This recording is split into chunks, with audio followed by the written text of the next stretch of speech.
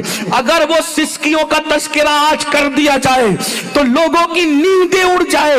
لیکن اتنا سن لو, ایک دو باتیں صرف آپ کو بتاؤ. بتائیں جہنم کے اندر اللہ اکبر حدیث پاک میں آتا ہے جن لوگوں نے دنیا میں زنا کیا ہوگا اللہ اکبر ان کے منہ کو ایسے دہکایا جائے گا جہنم کی آگ سے جیسے آگ کے شعلے دہکائے جاتے ہیں, اور ان کو آگ کی قمیص پہنائی جائے گی.